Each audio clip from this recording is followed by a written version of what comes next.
बोलिए सतगुरु महाराज की जय, सच्चे दरबार की जय। आज हम दिव्य ज्योति जागृति संस्थान की मासिक पत्रिका अखंड ज्ञान से साप्ताहिक सत्संग प्रस्तुत करते हैं और परम पावन आशुतोष महाराज जी से प्रेरित है। अप्रैल 2014 अखंड ज्ञान से लिया गया आज का विषय है, आओ संकल्प लें। क्या शिष्य को कभी ऐसा कोई काम करना चाहिए जिससे गुरु को कष्ट हो, वो नाराज हो जाए, रुष्ट होकर उससे दूरी बना ले? पढ़ने में कितना दुख देता है ये प्रश्न, दिल को कितना आहत करता है, अंतर आत्मा तक छल्ली हो जाती है ना? लेकिन फिर भी बिल्कुल ना चाहते हुए भी कभी कभी ऐसा क्यों हो जाता है?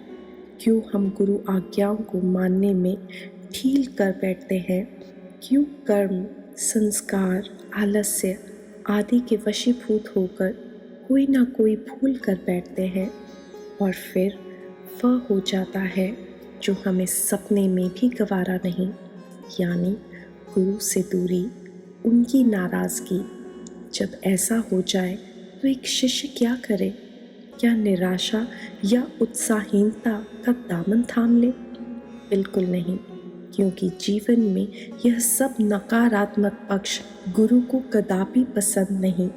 ऐसा करने से तो दूरी घटने के बजाय और बढ़ जाएगी। इसलिए फिर से उठ खड़ा होना ही सच्चे साधक की पहचान है। शुभ संकल्पों से खुद को उजागृत कर लेना ही विवेक है। इसीलिए आइए आज हम सभी शिष्य कुछ संकल्प लें और उन्हें पूरी जिंदा दिली से निभाएं, ताकि गुरु शिष्य की यह दूरी पूरी तरह खत्म हो जाए और वापस कभी हमारे जीवन में लौट के ना आए। पहला संकल्प। आदि गुरु शंकराचार्य जी से उनका एक शिष्य ने एक बार कुछ प्रश्न पूछे। इन प्रश्नों के उत्तर सुनने या पढ़ने में जितने संक्षिप्त हैं, अर्थ और मर्म उतने ही गहरे हैं। शिष्य ने पूछा, भगवान, ग्रहण करने योग्य क्या है? शंकराचार्य जी ने कहा, गुरु के वचन ही ग्रहण करने योग्य है। शिष्य ने फिर पूछा, त्यागने योग्य क्या है? प्रभु ने उत्तर दिया, प्रत्येक वह कार्य जो नहीं करना चाहिए उसे त्यागना ही आवश्यक है। शिष्य ने फिर कहा, अंधा कौन है प्रभु? आदि गुरु शंकराचार्य जी ने कहा, जो मन के वशीभूत हो, गलत काम करता है, वही अंधा है। शिष्य ने पूछा, जागता कौन है प्रभु? आदि गुरु शंकराचार्य जी ने कहा, एक विवेकी ही हमेशा जागता है। शिष्य ने पूछा, मूर्खता क्या है? गुरुवर ने कहा, गुरु से जो सीखा उसे आचरण में ना उतारना ही मूर्खता है। शिष्य ने पूछा, विष क्या है प्रभु? आदि गुरु शंकराचार्य जी ने कहा, गुरु की आज्ञा का अवहेलना ही सबसे बड़ा विष है। निसंदेह आदि गुरु शंकराचार्य जी के प्रत्येक वचनों में शिष्य के लिए महामंत्र निहित है। वह महामंत्र जिसे अपनाकर शिष्य अपने गुरु की सच्ची अभिव्यक्ति बन सकता है।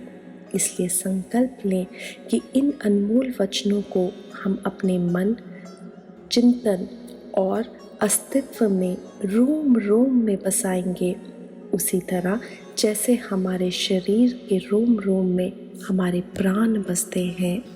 दूसरा संकल्प। फ्रांस के एक क्षेत्र में एक कब्रिस्तान है। फ्रांस ने इस कब्रिस्तान में उन वीर सेनानियों की स्मारक बनाई है जिन्हें विश्व युद्ध में अपनी जान गंवाई थी। उन सेनानियों को आज भी लोग श्रद्धांजलि अर्पित करने के लिए आते हैं। लेकिन उसी कब्रिस्तान में एक ऐसा स्थान है जिसे प्लॉट ई कहते हैं, जिसमें 96 सेनानियों को दफन किया गया था जो द्वितीय विश्व युद्ध के दौरान पथभ्रष्ट हो गए थे। अपने कर्तव्यों को छोड़कर गलत वह अनैतिक कार्य करने लगे थे। इस स्थान को हाउस ऑफ शेम यानी शर्मनाक घर का नाम से भी जाना जाता है। इसे लोग घृणा से देखते हैं। यहाँ कोई भी जाना पसंद नहीं करता। भक्ति, साधना और अध्यात्म का मार्ग पर चलते हुए भी अनेकों बार ऐसा मोड़ आता है जिन पर फिसलना बहुत आसान होता है। यदि सतर्कता ना बरती जाए तो देर नहीं लगती सही राह छोड़ देने में और गलत राह पर खुद को मोड़ देने में। इतिहास में ऐसे अनेक उदाहरण देखने को मिलते हैं जब शिष्य मन के अधीन होकर पथभ्रष्ट हो गए, गुरु के बार बार समझाने पर भी नहीं समझे। निसंदेह ऐसे विमुख शिष्यों को भी वैसे ही हीन दृष्टि से देखा जाता है जैसे हाउस ऑफ शेम के उन 96 सैनिकों को देखा जाता है। पर आओ हम संकल्प लें कि इतिहास का ऐसा कोई भी अध्याय इस बार नहीं दोहराया जाएगा। हम सभी श्री गुरु महाराज जी के शिष्य उनके आदर्शों और आज्ञाओं को भूल से भी नहीं भूलेंगे। हर श्वास में सतर्क रहेंगे ताकि किसी भी मोड़ पर हम फिसले नहीं। सच्चरित्र, सत्कर्म एवं सद्भावना का रास्ता जो हमारे गुरुवर ने हमें दिखाया है उस पर हम हमेशा बढ़ते चले जाएंगे। तीसरा संकल्प, अंत में एक और सबसे महत्वपूर्ण संकल्प, यह हर ग्रंथ का सार है। एक पूर्ण सत्य है कि सद्गुरु के लिए सृष्टि का कोई भी पहलू पहेली नहीं होता। वह सब जानते हैं। ऐसा कोई भी प्रश्न नहीं जिनका उत्तर उनके पास नहीं, बल्कि कहना चाहिए कि समाधान उनके पास नहीं। लेकिन हमने भी इस बार एक ऐसा संकल्प लेने की ठानी है, वह यह कि आने वाले युग के सामने हम एक ऐसा प्रश्न रख दें जिसका जवाब हमारे गुरुवर के पास भी ना हो, हमारे गुरुवर भी उनका जवाब ना दे पाए। शिष्यों का ऐसा संकल्प कुछ अटपटा सा लगता है ना? कोई बात नहीं, इस प्रश्न को जान लीजिए, फिर आप भी उनके शिष्य होने के नाते इसी स्वर में अपना सुर जोड़ देंगे। स्वामी रामकृष्ण परमहंस जी से कोई अगर उनके सबसे प्रिय शिष्य का नाम पूछे तो वह विवेकानंद का नाम ही लेंगे। निज़ामुद्दीन औलिया से अगर पूछा जाए कि उनका प्रिय शिष्य कौन है तो वह अमीर खुसरो का ही नाम लेंगे। आचार्य चाणक्य से अगर कोई पूछे तो चंद्रगुप्त मौर्य का ही उत्तर मिलेगा। लेकिन हम चाहते हैं कि यदि महाराज जी से ये प्रश्न पूछा जाए कि आपका सबसे प्रिय शिष्य कौन है, तो हमारे महाराज जी को कोई नाम ना मिले, बल्कि वह पूछने वालों से कहे, हमारे तो सभी शिष्य शिष्यत्व की मिसाल पर खरे उतरे हैं, इसीलिए हमारे तो सभी शिष्य हमें सबसे प्रिय हैं। उनमें से किसी एक का चयन करना संभव नहीं, लेकिन साधकों यह संकल्प पूर्ण हो सके इसके लिए हमें शिष्यत्व के अर्थ को पूर्ण करना होगा। हर पल उत्साह, सकारात्मक और गुरु आज्ञाओं को धारण करते हुए बढ़ते जाना होगा।